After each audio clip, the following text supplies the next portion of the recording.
welcome to this press conference by the three Human Rights Council Special Procedures mandate holders who presented their reports and had their interactive dialogue with the General Assembly's third committee this morning. So we have with us Mr. Michael Fakri, Special Rapporteur on the right to food, Mr. Pedro Arojo Agudo, Special Rapporteur on the human rights to safe drinking water and sanitation, and Mr. Balakrishnan Rajagopal, Special Rapporteur on adequate housing as a component of the right to an adequate standard of living and on the right to non-discrimination in this context. So all three experts were appointed by the Human Rights Council in 2020. And I will just invite each of them to say a few words and then we'll take some questions. Mr. Fakir, shall we start with you?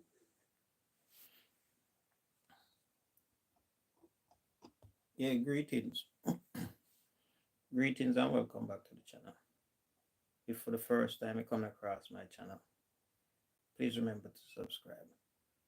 So in this episode of the live, I want to bring the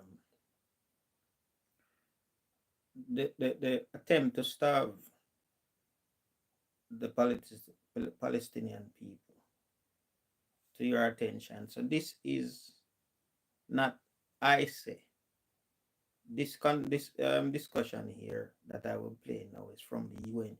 You can actually go to the UN YouTube channel, the UN, United Nations YouTube channel, and watch it for yourself.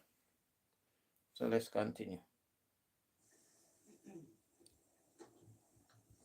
Great. Good afternoon, everyone. Thank you for coming, especially on this sunny Friday afternoon. So I really value your time and your hard work today. Today I'm speaking to my report that I just addressed before the third committee of the General Assembly, entitled Starvation and the Right to Food, with an emphasis on the Palestinian people's food sovereignty. So I'll just highlight some of the things that I discuss in the report. First thing that I do in the report is just really focus on the definition of starvation and famine. What does it even mean? The reason I do that is currently under international law, starvation is primarily understood as a humanitarian issue, as a violation of the laws of war, as an international criminal, as a matter of international criminal law. And the limit of that is multiple limits to that. One, conceptually, that starvation doesn't happen overnight and it doesn't happen just in war. Starvation is the result of choices that are made over decades. You have decades of slow violence, and then when that moment of starvation happens, often in the context of war, it's like flipping a switch. So the question is, how was it even possible for one group to starve another? In the report, so it looks into that you have to look at the political economy, you have to look at systemic human rights violations that are happening over decades in the food system. You're looking at land grabs, occupation, the commodification of seeds, etc. The other limit of only thinking about starvation in terms of international humanitarian law and international criminal law is in terms of accountability. As you know, probably that the current prosecutor of the International Criminal Court is seeking warrants for two Israeli leaders, and part of the claim is crimes of starvation. And I'm following this case closely, and we'll see what happens. And I think that's important to hold individuals accountable. But it's not just bad people doing bad things. How were those individuals able to do this? This is a systemic issue. We should be able to hold countries and corporations accountable. On the specific issue of the Palestinian people's food sovereignty, this report answers a very specific question. How was Israel able to starve 2.3 million Palestinians in Gaza so quickly and so completely? We have never seen in modern history this speed of starvation ever. And the report answers that question. Of course, this doesn't start on October 7th. You can go back multiple points in time.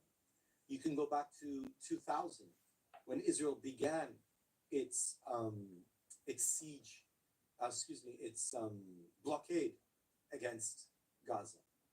So 1991, Israel starts to restrict the flow of goods and people in Gaza. By 2000, it's now has its military and settlers occupying Gaza, and they impose a blockade, causing profound rates of hunger and malnutrition. And around 2005, by 2007, Israel withdraws its military and removes its settlers, but now imposes a siege.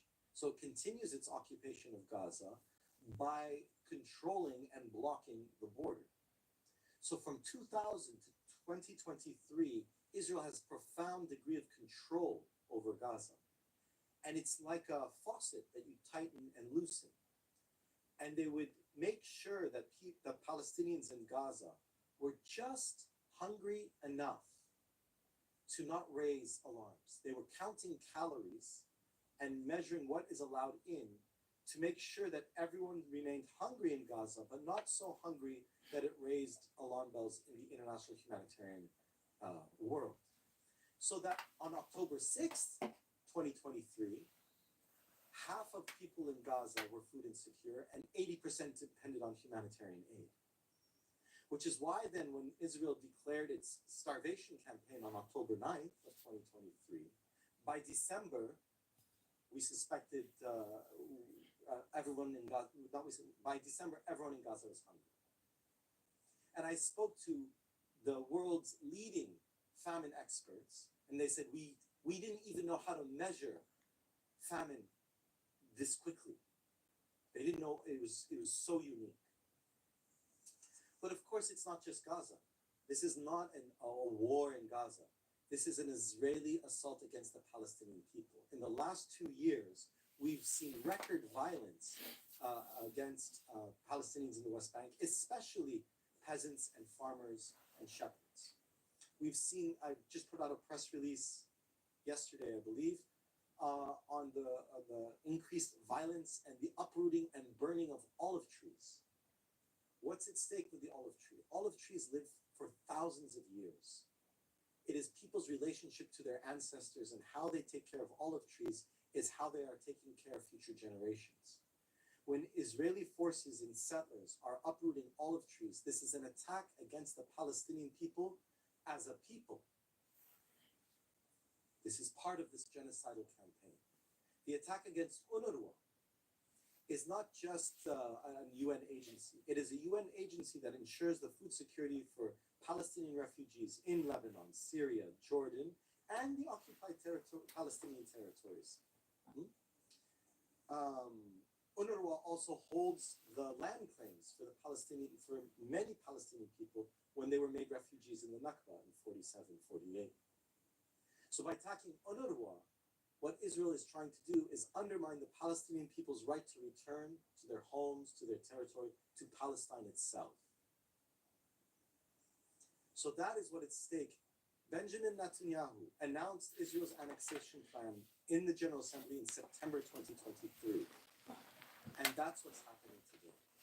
This is an attempt to use starvation to displace people, to kill people, to annihilate people, as an attempt to erase the Palestinians from history and from their land in order for Israel to fully annex Palestinian territory. And we see that their annexation plan continues now in fact. I look forward to your questions, and I'll turn it over to the moderator. Thank you. Thank you very much. So maybe let's go to the next, to Mr. Rojo. Thank you. Well, as I stressed in my report on the Nexus Water and Food, on the human rights-based approach, I stressed the global water and food crisis are strongly linked. And with climate change, this connection has become more crucial than ever.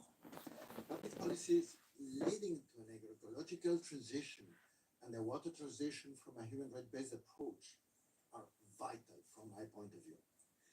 Current food systems are based on the myth that production can grow indefinitely, also in tremendous power asymmetries and a blind faith in markets to distribute food to those who need it.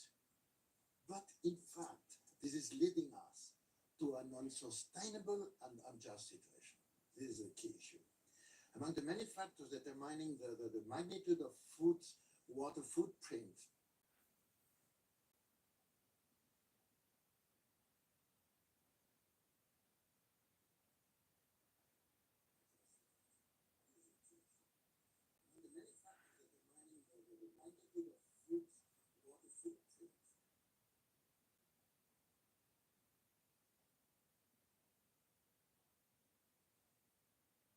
mend those poor asymmetries and a blind faith in markets to distribute food to those who need it.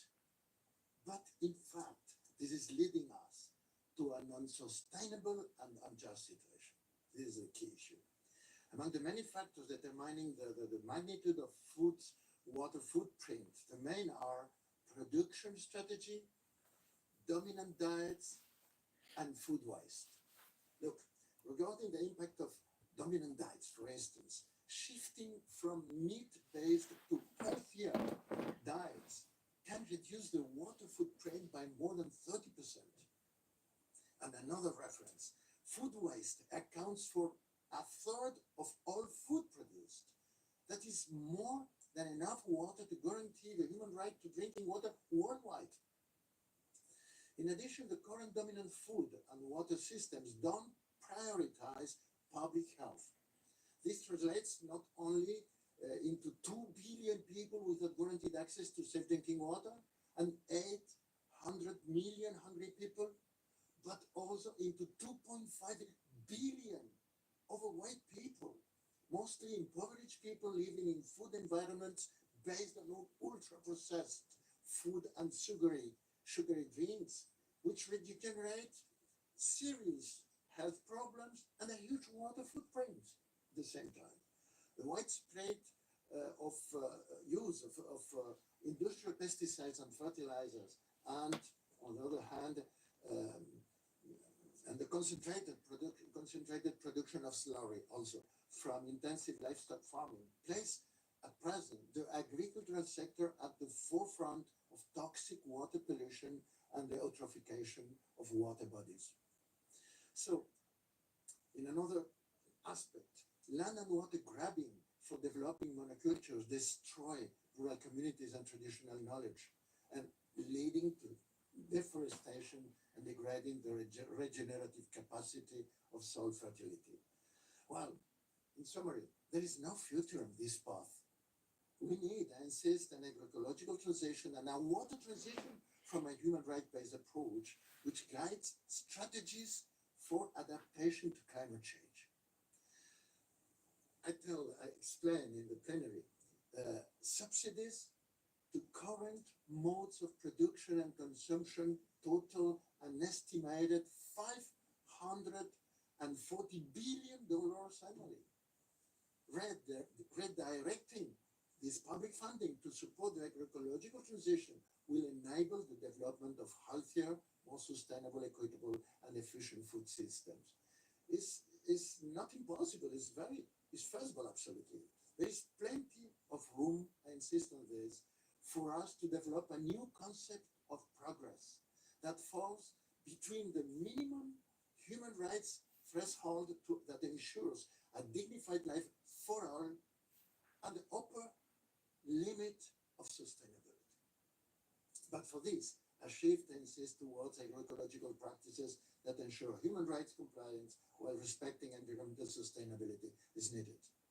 Finally, today, both my colleagues, the rapporteurs on the human right to food and housing, have denounced in their reports the use of hunger and the massive destruction of homes, domiciles, in war strategies, particularly in Gaza, but not only, but particularly in Gaza. I would like to stress that these strategies include, as a key element, the use of water as a silent weapon, a silent bomb, silent but not less lethal, especially for children. So I have underlined that if we allow international legality to be ignored, to continue to be ignored, in such essential areas the very existence of the United Nations and the viability of the democratic future of the world are seriously threatened. Thank you very much. And let's go now to Mr. Rajagopal. Thank you, and thank you again for joining us. As the Special Rapporteur on Food said, on a Friday afternoon, I'm sure there are better things you would be doing at this point. The issues that are faced in terms of housing are profound and constantly shaping both domestic and world events as we speak. We all know that in election after election in OECD countries, among the most prominent political issues is the question of housing. Governments fall or rise based on the housing issue. You've seen that in Europe.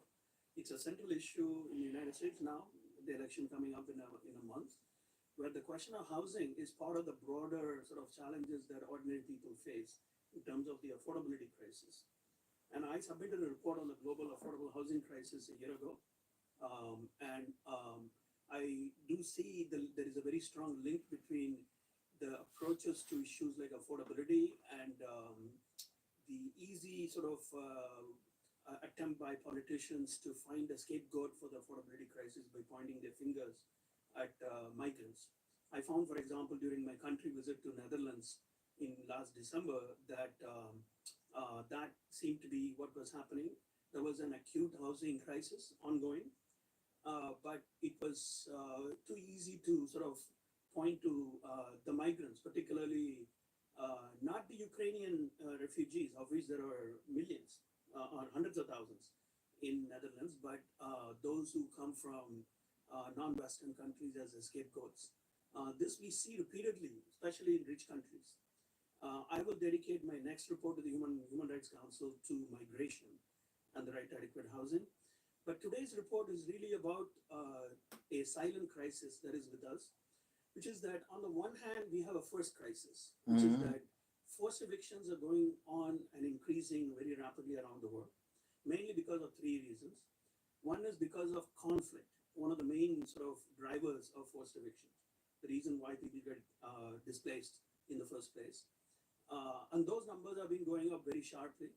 As UNHCR data, for example, points out, there is a very sharp increase from 110 million in May 2023 to more than 114 million.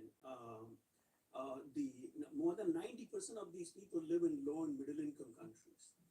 Conflict, of course, drives people across the border as well in terms of refugee flows. We know that over 6 million Ukrainians have ended up in other countries, including almost 4 million in Poland, for example.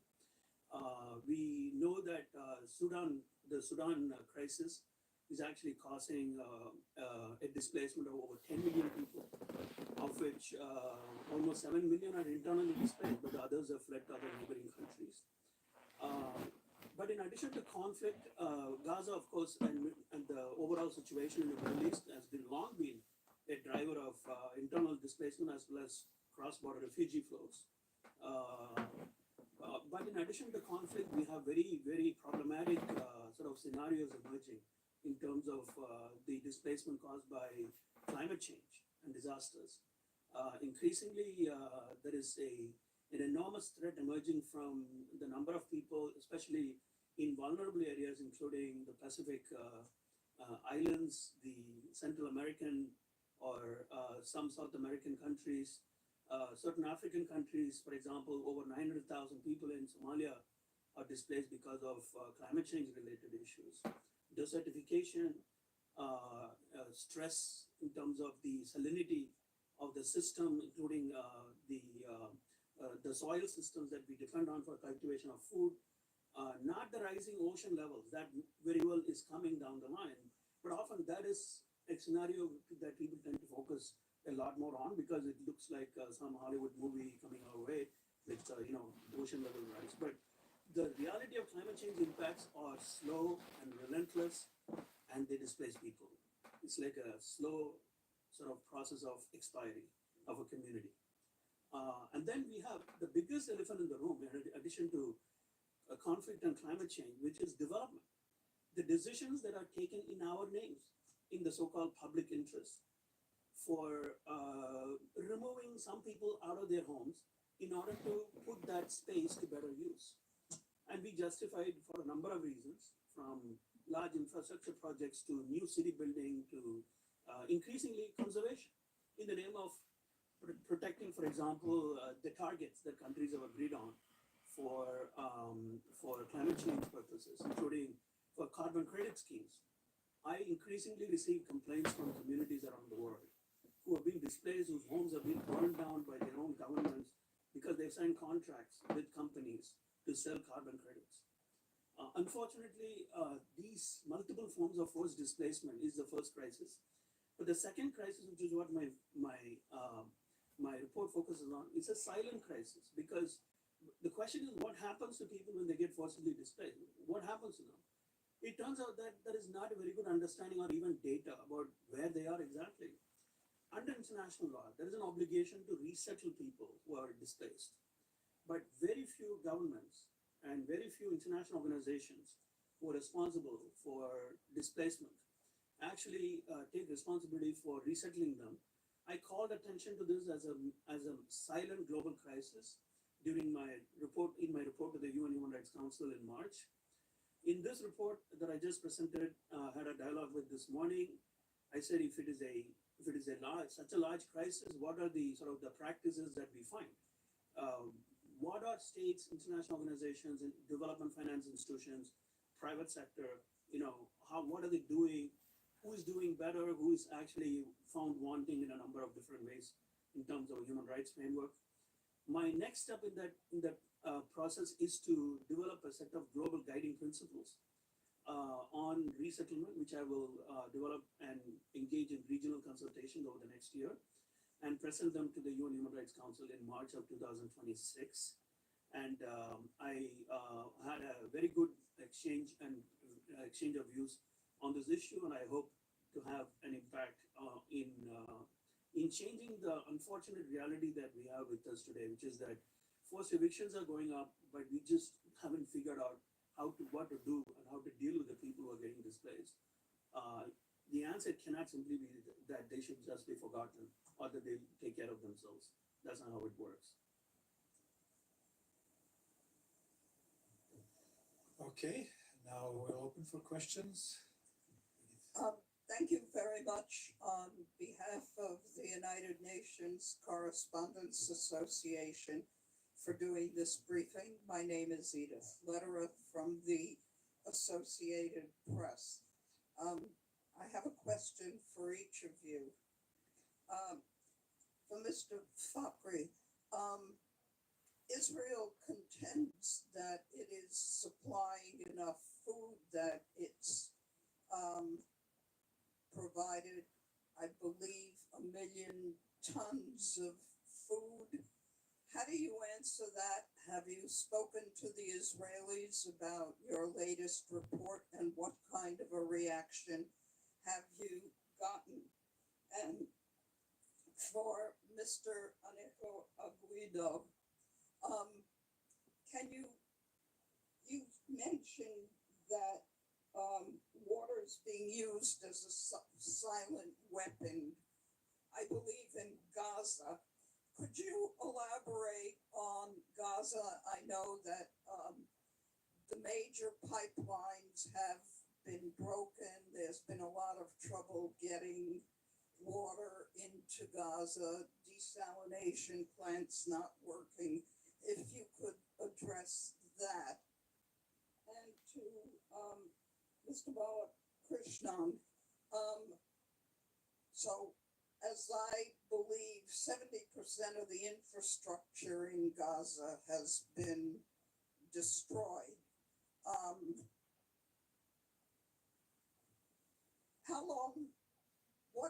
long do you think, whenever this war ends, it's going to take to actually do enough rebuilding so that people can live in anything other than tents? And do you have any suggestions? Thank you. which we will go to answers immediately and then. Great. Thank you, Edith, and I've read your work before, and thank you for following this issue so closely. From what I have not engaged directly communicated with Israel, they did not attend today's session. However, I have raised this issue since October 2023, where Israel has been present, and to date, Israel has not denied or provided a substantive argument against the claim that me and many of my colleagues have made that what they're doing is using starvation and engaging in genocide. To your question more specifically, what Israel has said is that that adequate calories are entering into Gaza. I have several responses to that. One, calories are not food. Two, based on a year-long starvation campaign and a 24-year blockade and siege, allowing a few more trucks to enter in now does not actually address the humanitarian needs. But most importantly, what Israel is saying contradicts everything every humanitarian organization is saying now and has been saying. I have spoken to humanitarian organizations, UN and otherwise, directly, and the consistent message from them has been and remains that Israel's rules on what is allowed in to Gaza is opaque and absurd. It's a system designed to be confused, to make it very difficult for aid to enter. Then, if we look over the last year, whenever humanitarian aid actually makes it through, those convoys often are shot at and targeted by Israeli forces, even though those convoys are coordinated with the IDF. And then even if those convoys get past that, civilians seeking aid have been shot at and killed several times. I'll add even more. Israel has imposed a full siege against Gaza, and especially northern Gaza, at several moments. So just because, even if it were true that Israel is allowing in a few more trucks today, that does not mean that they are not starving the Palestinians in Gaza. To deny people objects necessary for their survival is starvation. Israel announced their starvation campaign multiple times. They have done so multiple times. So even if we believe what they're saying is true, that they're allowing in more trucks, that doesn't change the fact that this is still a starvation campaign. Thank you. Well, with respect regarding water, you know, the strip, Gaza has just one natural water source, is the aquifer, the coastal aquifer. Well, during the past time, before, you know, the war, and during the time in which we had the blockade for 15 years, more or less, the people in Gaza, more than 2 million people, but 1.6 people are, they are not living there because they want.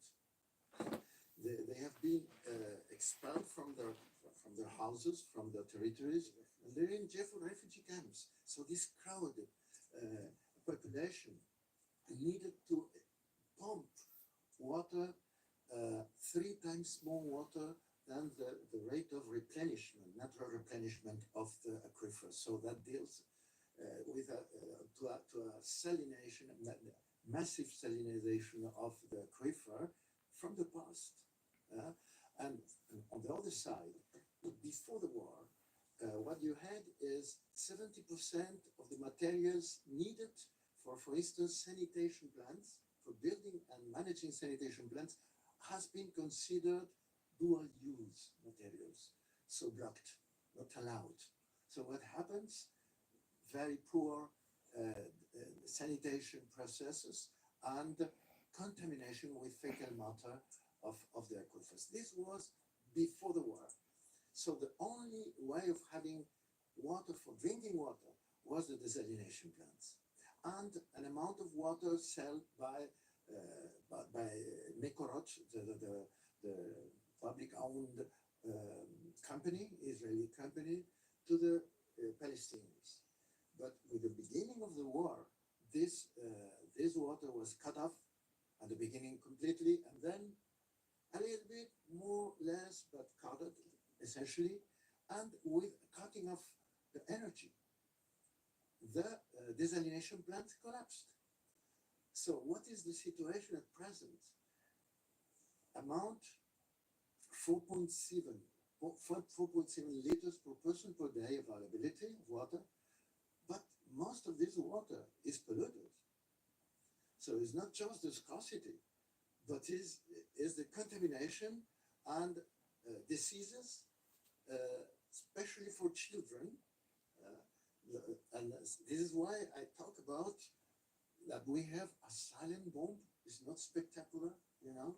These thousands and thousands of people, children mainly, that without health care and with this contamination and this salinization of available water, they suffer and they die. It's a silent but lethal bomb.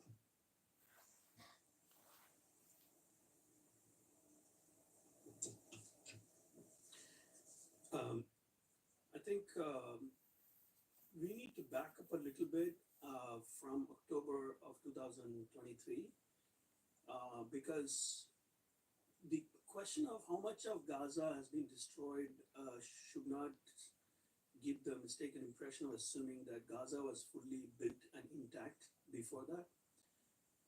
No part of Palestine, whether it's East Jerusalem or West Bank or Gaza, have been exempt from a gradual and sometimes violent pummeling given by Israel using military force or using home demolitions, which have been a chief tool of occupation and land annexation, including settlement activity in the West Bank over decades. So let's not first give the impression that Gaza was a fully built, untouched urban environment. It was an urban environment. 77.6% of Gaza was urban. So it was partially ruined landscape. All of Palestine was partially ruined even before October of 2023. And what we have seen since October in the last 1 year is a biblical, unprecedented form of reign of destruction, the kind of which I've not seen in any modern conflict. And I've been studying and researching international relations for 30 years. I'm not seeing any conflict resemble the ferocity of what we witnessed, not in Aleppo, not in Homs, not in Ukraine where we are seeing. And going back to World War II, if you compare the destruction of Dresden, or if you compare the destruction of Amsterdam or Cologne, nothing comes close to the scale and the intensity of destruction that we have seen. And in terms of how much of Gaza is destroyed, is at this stage a kind of a difficult sort of game, because we knew back in January of 2024 that 60 to 70% of all homes are being destroyed in Gaza already, with areas in northern Gaza destroyed up to 82%. This was based on satellite imagery that I reviewed carefully. So the issue is that it is far worse than that right now. Given that almost the entire population of Gaza is displaced, the level of destruction in certain areas of Gaza, particularly northern Gaza, is approaching levels of 100%. It's not 70% anymore. And one has to ask, what is really the goal or the military objective of destruction of this scale, which no other military power in any recent conflict has seen necessary in order to win a war? If truly what's going on in Gaza is a war, the purpose of war is victory. But what is the metric of victory here? I've been unable to understand given the scale of this destruction. And I have noticed, especially as I said earlier, even with my remarks about resettlement, the increasing number of conflicts where, because of planetary urbanization, more and more people just live in urban areas. Built environment gets hit during warfare far more than, for example, the old conflicts with trench warfare where troops would fight outside of cities facing each other. That's not warfare anymore. We are not in World War I anymore. And with some exceptions, for example, the conflict in Sudan or the conflict that we've been seeing in Myanmar, because of the large percentage of rural populations that are on the receiving end of the military actions, we don't find the level of physical destruction that we see, say, in Ukraine or in Gaza. But the reality is that in most countries, increasingly, as countries become more and more urbanized, Gaza is going to be the future of the planet. If we don't stop it now, this is what we are looking at. So then we come to your question, how long will it take then to get out of this? What do we do about all this rubble? And a recent UNDP report estimated that there are over 39 million tons of debris as of May of this year. The debris is as much as, if you stack them up vertically, it's about 8 times the height of the entire Central Park of New York, or 11 times the volume of the Great Pyramid of Giza. So we're talking a level of rubble mixed with unexploded ordnances, toxic waste, asbestos from, for example, collapsed buildings that are yet to be assessed, let alone be cleared. The groundwater pollution and the soil contamination are so catastrophic that we don't know if they can ever be remedied in time for people to move back, at least within this generation. So that is the first, there is the issue of debris removal, and then there is the issue of generating enough sort of, not just financial resources, which is enormous at this stage, that is needed for rebuilding, but also the human resources necessary for rebuilding the territory. There is another big elephant in the room, which is that no reconstruction of any kind can happen unless the occupation ends. Because the reality is that in any of the past attempts at rebuilding after wars were unleashed on Gaza, very little rebuilding could go on because of the supply on, say, dual-use materials or the restrictions on, say, earth-moving equipment to come in to push the debris out of the way. Large trucks are needed, for example, but everything is seen by Israel as dual-use, and they are the ones who approve what comes in and what goes out. And when you have a situation like that, what you end up with is what we saw after 2014, after the 2014 war on Gaza. Between 2014 and 2019, how many homes were built every year? Less than 1,000 homes. So the UNDP report that looked at, recent report that looked at estimated time to rebuild Gaza gives it a timeline of about 80 years. Assuming that occupation continues, it's about 1,000 homes a year you can do. Because, why? Because the destruction is estimated by UNDP to have about 79,000 houses, about 80,000 houses roughly. So you're looking really at 80 years if occupation continues. So any way to systematically and rapidly get out of the current situation within the lifetime of the smallest child in Gaza right now involves ending the occupation now. Otherwise, that child will never see his or her home rebuilt ever again. That's basically where we are. Thank you very much. Yes. Thank you. My name is Justicia Shipena, a Dahama Scholz Fellow, also a journalist from Namibia. You spoke briefly in terms of conflict and housing. I just wanted to get, is this the same situation in the African continent? Are you seeing that the African populace is also face their rights to housing is also being violated due to these conflicts? And we have also seen that fertilizer prices are finally starting to stabilize after that continuous increase since 2022. Has this stabilization affected the rights of food or water in any way? In terms of housing, and when we do speak of elections, my country, Namibia, as well as other African countries, are heading to the polls. Namibia is having elections next month, but it also faces a large number of affordable housing, as well as where individuals either lose their homes due to affordability, but also due to land disputes. And these politicians and governments then use this in their campaigns to deliver on this, to deliver on these promises. Have these politicians, in your opinion, answered to the rights of housing in these African countries? And two more questions, sorry. On carbon credits, what measures should be put in place to ensure that carbon credit programs do not lead to that housing loss? And while we are on that, have you observed any loss of housing for individuals due to large renewable energy scale projects by governments, for example, green nitrogen projects? And if there is an increase in this, what is causing this increase? And is this also due to agreements that are signed, as you've indicated, like the carbon credits? Thank you. Several questions. Start with the housing. Africa, on the one hand, the African Union and Africa collectively has taken very forward-looking steps when it comes to, frankly, acknowledging forced displacement as a crisis and in putting forth legal frameworks for dealing with them. The only really most persuasive or binding soft international law guideline we have in internal displacement is the 1998 Guiding Principles on Displacement. That was developed by none other than Francis Deng, the former UN Special Rapporteur on IDPs, internally displaced persons, from Sudan.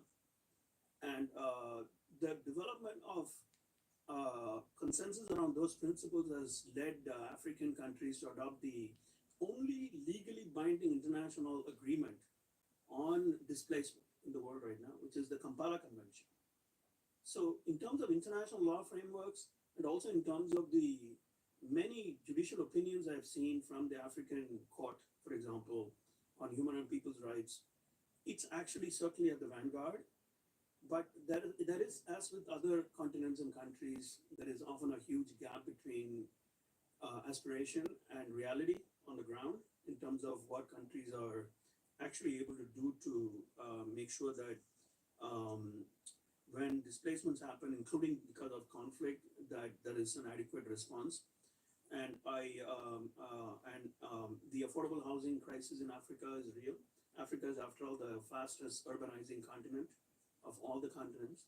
Housing is constantly in short supply or rising very rapidly in prices, with much of the even middle class finding it very difficult to afford housing in locations where it makes sense for them to access jobs or schooling or hospitals.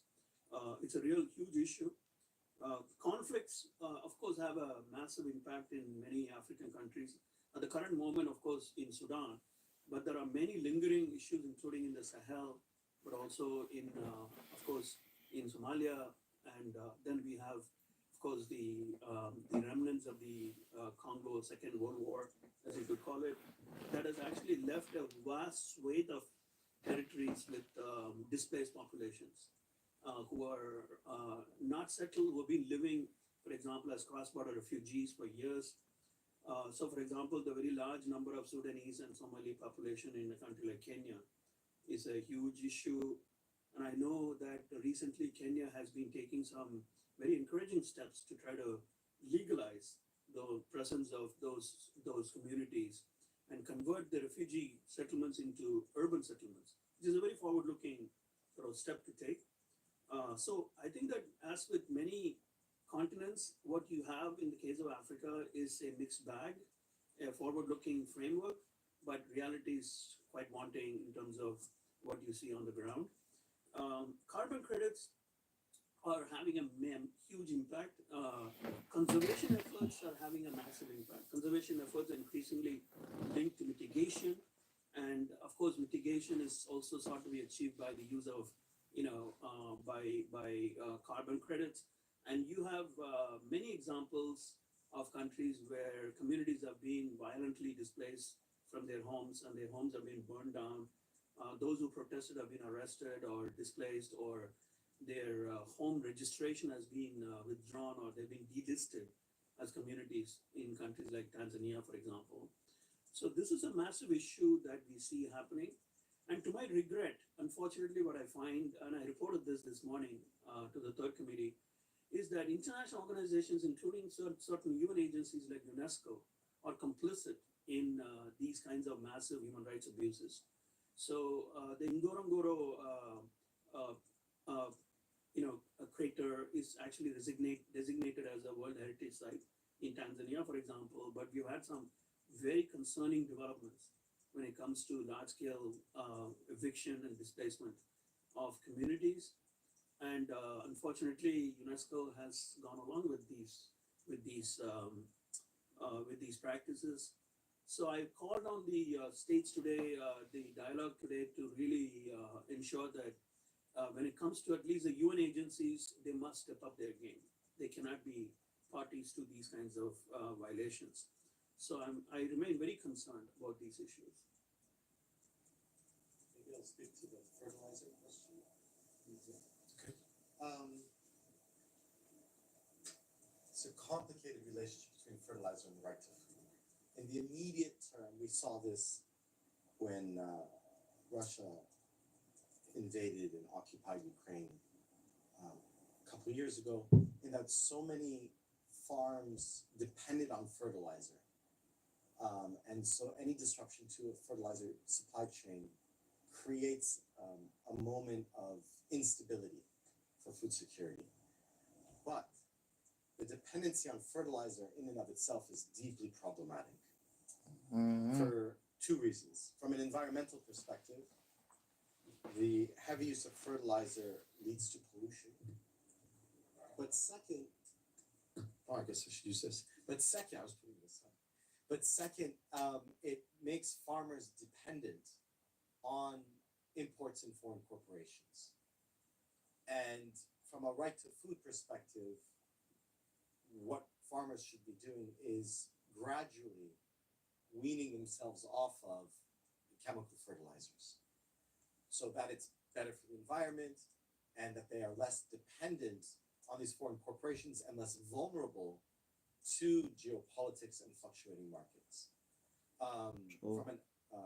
From an agrarian perspective, it is possible to grow enough food for the world without using chemical fertilizers. It just requires different techniques. So, a reference, a positive reference in the African continent related with water. It was very more. I have studied the problem more last year with my precedent report, but I tell you the reference of very positive in terms of water management in transboundary basins. It could be said that the African continent is the world leader in agreements for the management of transboundary basins, river basins, in the very difficult conditions posed by climate change for the future. I always cite the references of the Senegal River Basin, the Niger River, the Okavango River, and the Lake Chad Basin. Wow, these agreements at international level mark state give a reference, a leadership in some way. It is, of course, it doesn't guarantee overcoming the problems caused by droughts and floods in the future, but they offer better conditions and shared responsibilities for dealing with them instead of promoting the next war, regional war around this kind of important issue. So I wanted just not to say it's very nice, no, not at all, but also to recognize this African leadership on the water management in transboundary basins.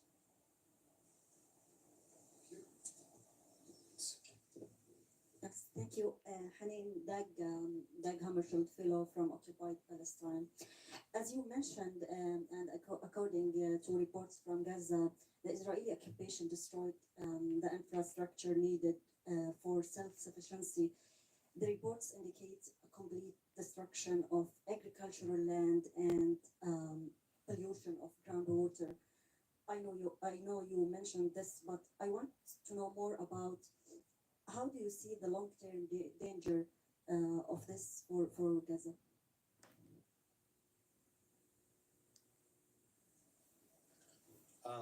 Yeah, thank you for that question, because that highlights that when we're talking about Israel's starvation campaign, it's not just the denial and restriction of humanitarian aid, it's the destruction of the food system itself. And so first I'll just highlight how they've been doing so. They've been destroying orchards, they've been poisoning the land with the use of white phosphorus. They're attacking fishers and peasants themselves. But also they've been denying fishers access to the sea and restricting their access to the sea for decades. So it's been going on for decades, and this is just the accelerated version. And now there's increased creation of so-called buffer zones, which is taking over agricultural land. What this does is it makes it very difficult then for the Palestinian people to feed themselves. This is their food sovereignty. And this is why we're calling it genocide. When you undermine a people's relationship to the land, and you undermine the people's ability to feed themselves with dignity, then you are trying to annihilate a people as such. That's what's at stake.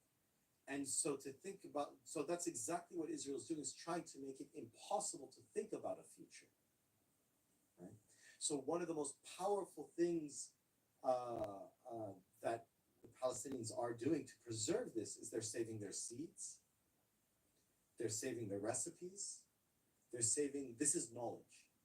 Right? This is at the heart of what's happening. And this is why Israel targets the food system in Gaza, but also in the West Bank. So what's at stake is the very future of the Palestinian people when we think of it in those terms.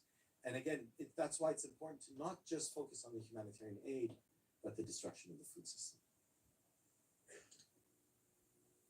Perhaps just to add that we are focused at present because it's so incredible what is happening in Gaza. But it's not just in Gaza. If we look at West Bank, from a long time ago, under the occupation, look, even in the territories illegally occupied in Palestine, Palestinians have no the right to approach the river, the Jordan River. Is not allowed.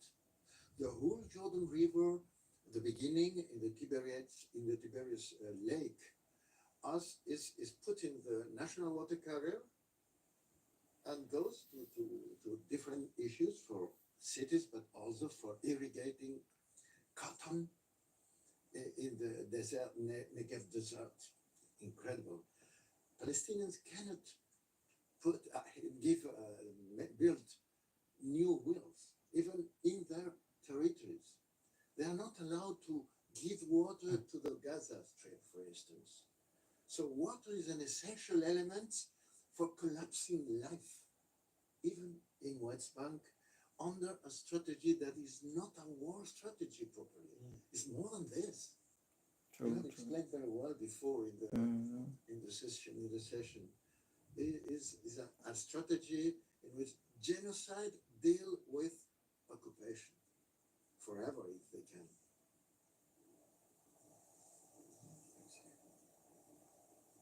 Sad.